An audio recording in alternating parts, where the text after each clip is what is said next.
Assalamualaikum warahmatullahi wabarakatuh. Kepada yang terhormat Bapak Ibu dosen penguji uji kinerja pada WPG Transformasi Pendidikan Agama Islam tahun 2025.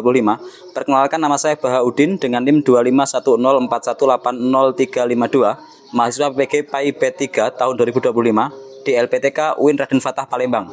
Pada hari ini, Kamis tanggal 9 Oktober 2025, saya akan melaksanakan praktek pembelajaran dalam rangka penilaian uji kinerja dengan materi iman kepada kitab-kitab Allah, bab 2 di kelas 8 SMP Anur Tebing Sulu. Demikian perkenalan saya ucapkan terima kasih. Wassalamualaikum warahmatullahi wabarakatuh. Selamat menyaksikan. Selamat pagi. Ya, Bapak awali dengan salam. Assalamualaikum warahmatullahi wabarakatuh.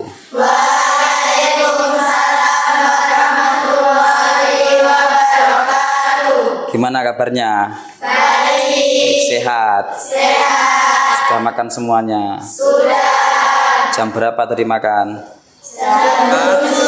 Jam 7. Doa belum tadi? Belum. Oke, silakan berdoa dulu. Silakan. Yang memimpin siapa? Bismillahirrahmanirrahim.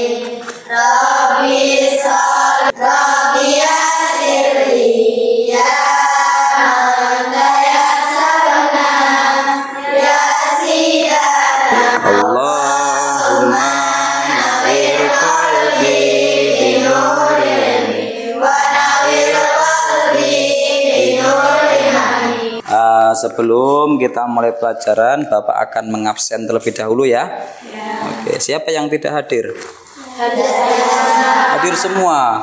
Oh, alhamdulillah semuanya sehat ya. Kita pada ini adalah iman kepada kitab-kitab Allah. Nah, sebelum kita mulai materi juga kita akan membiasakan tadarus sebelum memulai pelajaran. Kita tadarus apa sekarang?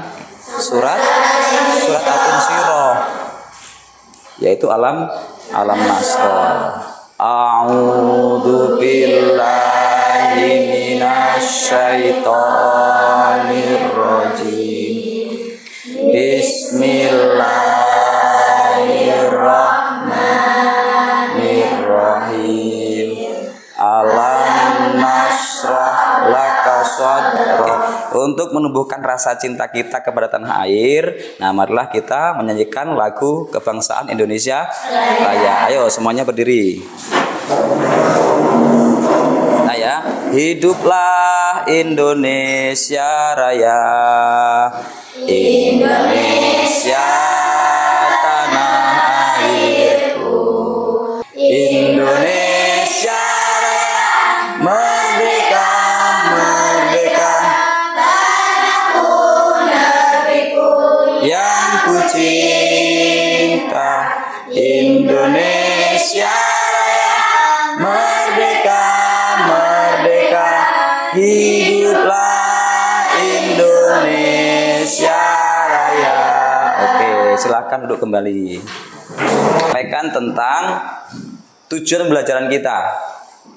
Tujuan pembelajaran kita pada pagi hari ini yaitu yang pertama, siswa nanti mampu menyebutkan nama-nama kitab-kitab Allah. Yang kedua, siswa itu mampu mengidentifikasi perbedaan kitab dan suhuf, tahu mengidentifikasi.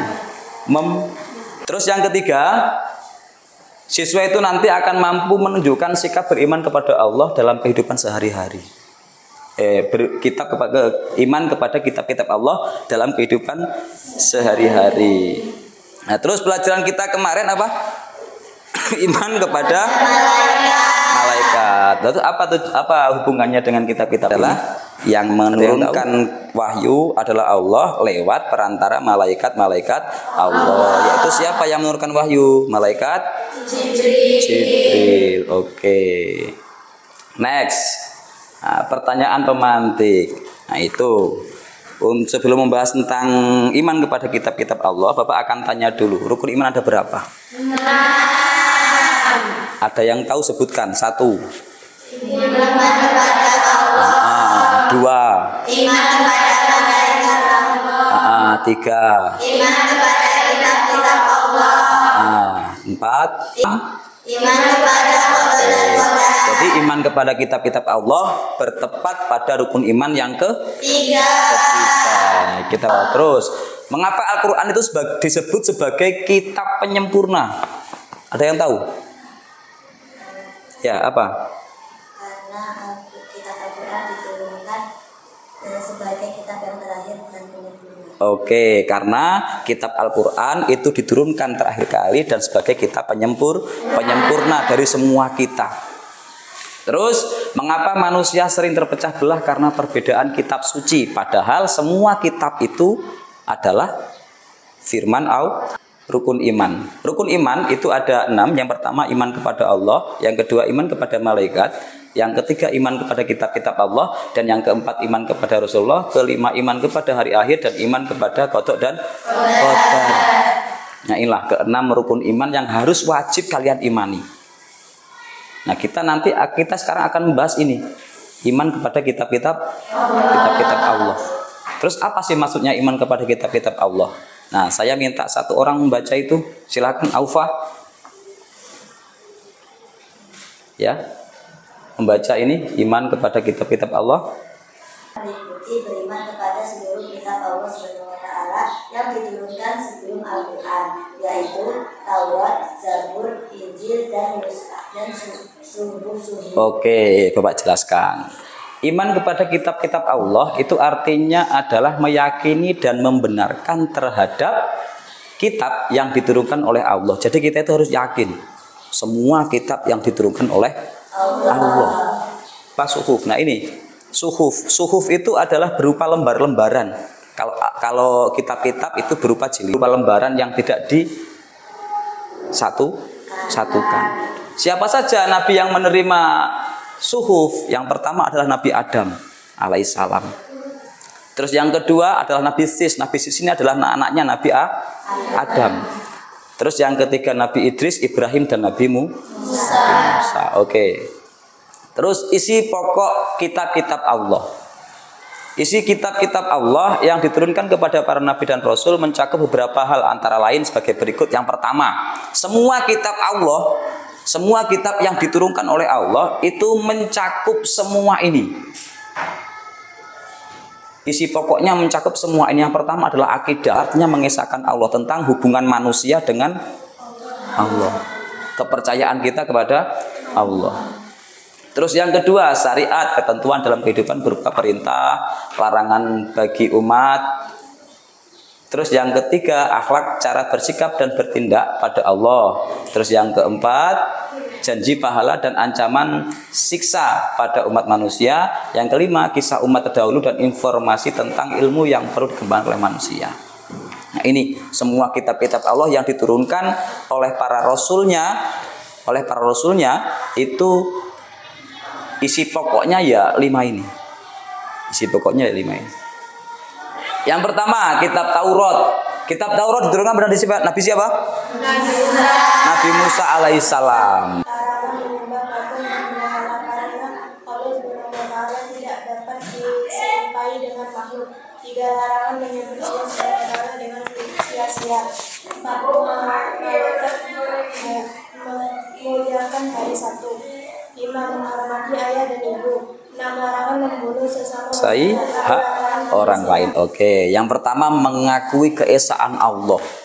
Allah itu hanya satu, yaitu pada surat Al-Ikhlas ayat pertama, Qul huwallahu ahad. Hanya satu, itulah, nggak ada dua. Allah itu hanya satu. Makanya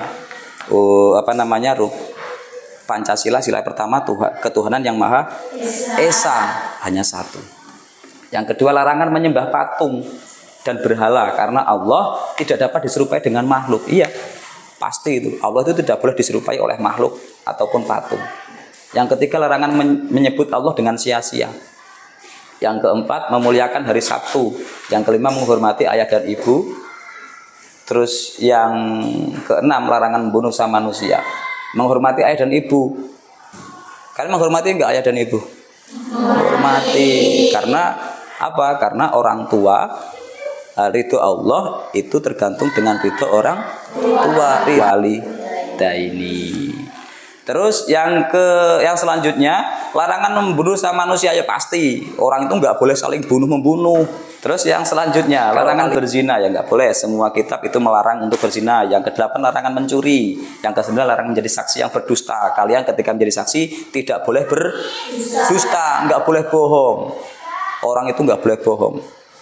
Terus yang ke-10 larangan memiliki keinginan untuk menguasai hak orang lain. Nah ini kalau ada sama saja jangan mencuri itu. Kamu nggak boleh mempunyai keinginan itu untuk menguasai haknya orang lain, meskipun itu pena. Paham ya? Kalau terus selanjutnya kitab Zabur. Kitab Zabur diturunkan kepada siapa? Nabi. Saya minta Nur Ma'unah untuk membaca. Kitab Zabur tidak mengandung hukum berisi nasihat, kata-kata hikmah dan puji-pujian. Oke, jadi kitab Zabur tidak mengandung hukum-hukum atau syariat yang baru, karena Nabi Daud alaihissalam mengikuti syariat yang diturunkan Allah kepada Nabi Musa alaihissalam. Ketika kitab Zabur berisi kumpulan ayat-ayat yang suci. Kitab Zabur terdiri dari 150 surat berisi nasihat, kata-kata hikmah dan puji-pujian.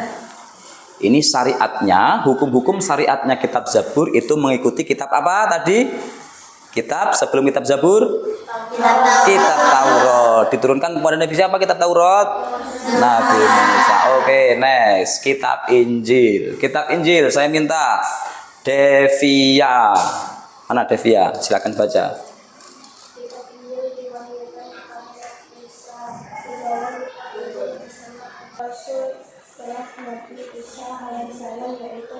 Oke, kitab Injil. Kitab Injil ini itu diwahyukan kepada Nabi Isa. Di dalam kitab Injil itu berupa ajaran-ajaran sebagai berikut. Nah, yang pertama, perintah untuk kembali mengesahkan Allah. Nah, jadi ketika di kitab sebelumnya itu tidak ada tidak ada menghukum hukum syariat yang baru. Dia mengikuti hukum syariatnya, mengikuti kitab yang diturunkan kepada Nabi kitab Injil perintah untuk kembali mengesahkan Allah. Kembali untuk mengesahkan Allah ada. Di kitab Injil itu ada. Kitab Injil sekarang jadi pedoman umat mana? Umat Kristen atau umat Kristiani. Nah, itu ada perintah untuk kembali mengesahkan Allah. Terus yang kedua membenarkan keberadaan kitab-kitab Taurat. Ya, di kitab Injil itu ada yang membenarkan bahwa kitab sebelumnya itu ada kitab Taurat. Terus menghapus hukum dalam kitab Taurat yang tidak sesuai dengan perkembangan zaman. Jadi semua hukum-hukum yang tidak sesuai dengan perkembangan zaman di dalam kitab Injil itu dihapus. Terus selanjutnya menjelaskan bahwa kelak akan datang kembali Rasul setelah Nabi Isa, yaitu Nabi Muhammad. Dalam kitab Injil itu ada. Nanti akan ada Nabi setelahku, yaitu Nabi Ahmad atau Nabi Muhammad. Next, Adilia. Saya minta bacakan.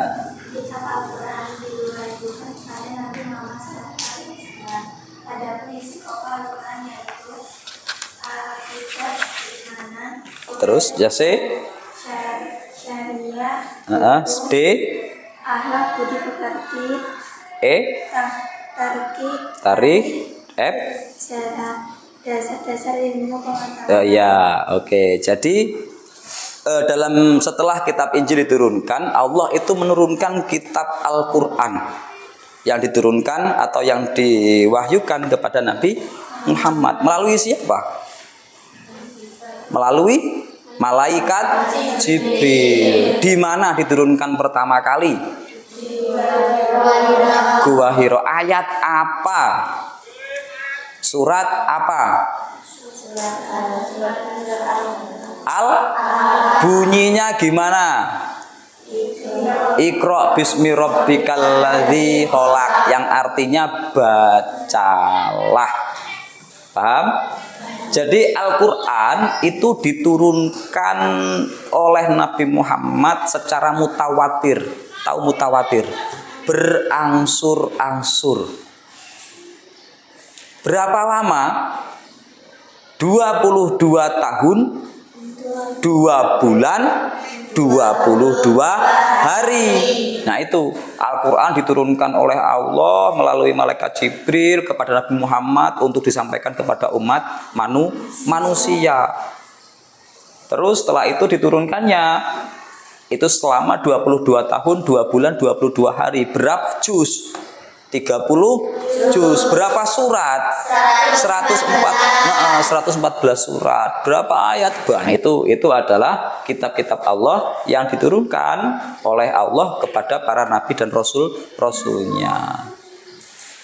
Hikmah beriman kepada kitab-kitab Allah. Yang pertama, mengetahui perhatian dan kasih sayang Allah terhadap para hambanya dengan menurunkan kitab-kitab kepada umat manusia sebagai petunjuk. Jadi kitab-kitab Allah yang telah diturunkan oleh Allah kepada Nabi dan Rasulnya itu sebagai petunjuk.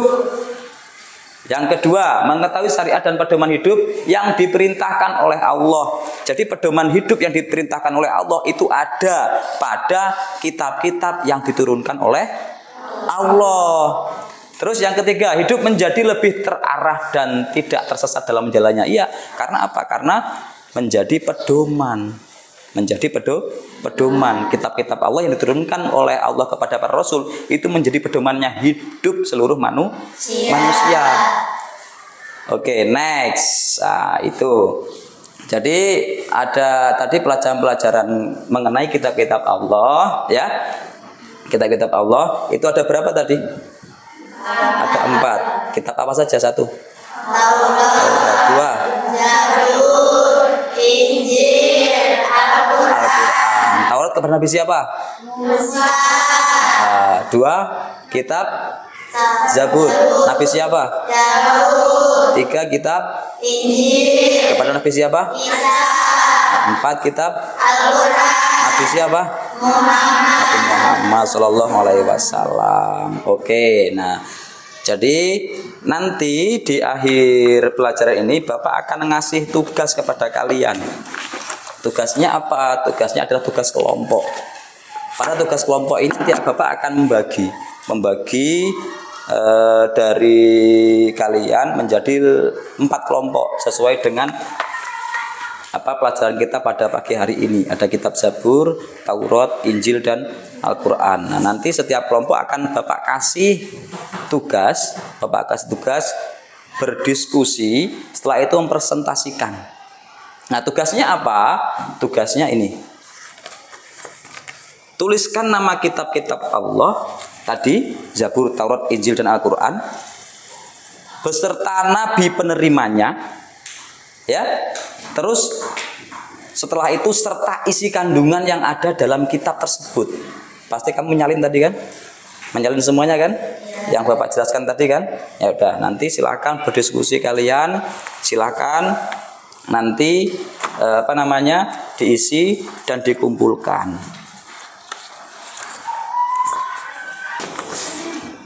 Ya, kelompok sudah terbagi ya? Sudah.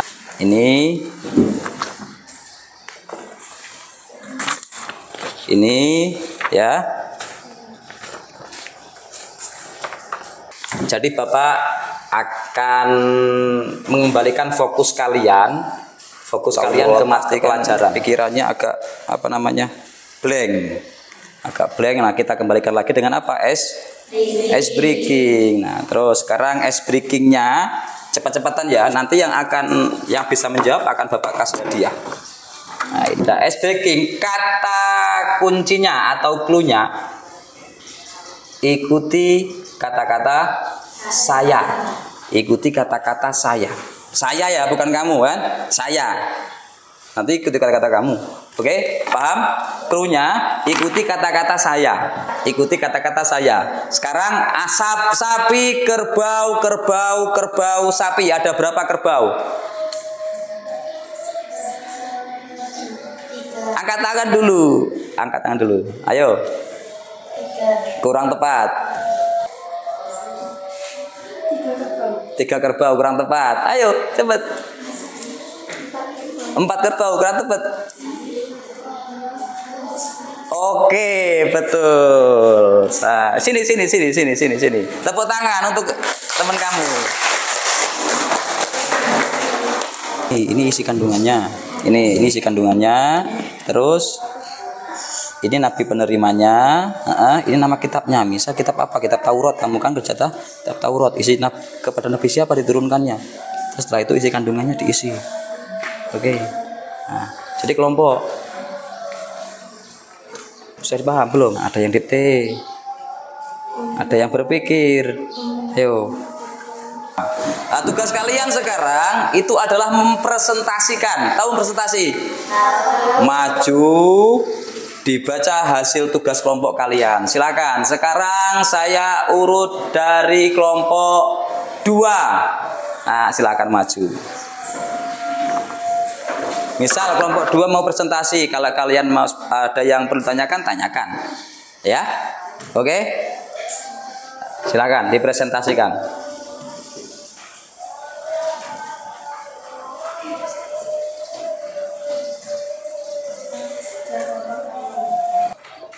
Nama kitab Al-Quran. Nabi penerima Nabi Muhammad SAW. Isi kandungan 1 akidah, 2 ibadah dan muamalah, 3 syariah, 4 akhlak, 5 tadi, 6 dasar-dasar ilmu pengetahuan. Ada berapa isi pokoknya? 6. Ada 6. Ada yang tanyakan? Apa? Itu apa? Sejarah. Tarikh apa? Sejarah. Tarikh sejarah. Tarikh itu sejarah, sejarah Nabi dan lain-lain. Itu tarikh ya. Oke, ada yang tanya lagi? Cukup. Oke, beri tepuk tangan untuk teman kalian.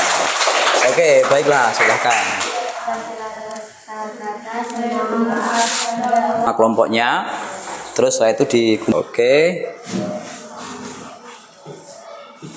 Dapat diambil kesimpulan yang pertama, iman kepada kitab-kitab Allah itu merupakan rukun iman yang ketiga. Rukun iman yang ketiga. Yang pertama iman kepada Allah, yang kedua iman kepada malaikat, yang ketiga iman kepada dan kitab Al-Quran, kepada Nabi. Yang sekarang telah menjadi pedoman bagi umat Islam. Terus Al-Quran diturunkan terakhir kali karena Al-Quran adalah kitab penyempurna dari semua kitab yang telah diturunkan oleh Allah Subhanahu wa taala. Jadi intinya Al-Quran itu diturunkan terakhir dan diberikan kepada Rasul yang terakhir. Rasul terakhir adalah siapa? Nabi Muhammad. Diberikan wahyu yang terakhir yaitu Al-Quran, Nabi yang telah diturunkan oleh Allah. Tepuk tangan untuk kita semua. Cukup sekian ya pelajaran kita pada pagi hari ini tentang iman kepada kitab-kitab Allah. Jadi intinya apa? Tetaplah belajar. Tetaplah belajar karena dengan belajar kita akan bisa menjadi orang yang berguna. Kalau orang yang nggak pernah belajar ya susah mau jadi orang yang berguna. Oke ya? Oke. Dah cukup sekian dari Bapak. Apabila Bapak ada kesalahan, Bapak mohon maaf. Semoga kita bisa bertemu besok dan tetap diberikan kesehatan ya untuk mengikuti kegiatan belajar mengajar. Sudah Bapak akhiri. Wassalamualaikum warahmatullahi wabarakatuh.